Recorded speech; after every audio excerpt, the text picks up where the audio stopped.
Gördük sizi. Deyə bilərsiniz şəhidlərin İslam dinində olan məqamı. Bu barədə biraz açıqlama verərdiniz də. Buyurun, söz sizdə. Salam, hər vaxtınız xeyir olsun. Şəhidlərin İslam dinindəki məqamı çox böyük bir məqama malikdir ki, Allah Teala Qurani Kərimdə Əli İmran surəsi 169-cu ayədə buyurur ki, Allah yolunda öldürülənləri ölüzən etməyin, onlar diridirlər, Rəbləri yanında isə ruzilənirlər. Bu çox böyük bir məqamdır ki, bu günləri Azərbaycanımızın ərazi bütövlüyü artıq Qarabağımız işğaldan azad olunub, şəhidlərimizin sayəsində Allah şəhidlərimizin ruhunu şad eləsin, Allah onların ailəsinə səbir versin inşallah.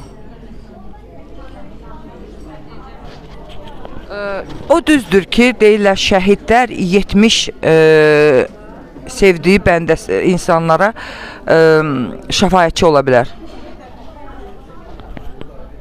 Bəli, Allah Teala şəhidə şəhadət məqamından sonra onun bütün günahlarını əfv edər, yəni bağışlayar və ona belə böyük bir mükafat verər ki, 70 və yaxud da 80 nəfər şəxsə şəfaətçi olmağı Allah Müteal şəhidə vasitə bilər. Yəni ona nəsib edər ki, o qiyamətin günündə insanlara 70 və yaxud da 80 nəfərə şəfaətçi olsun. Təşəkkür edirəm. Çox sağ olun, minnətdaram. Allah bütün şəhidlərimizə rəhmət eləsin. İnşallah şəhidlərimiz də bizə şəfaətçi olsunlar. Təşəkkür edirəm. Çox sağ olun, sağ olun, sağ olun.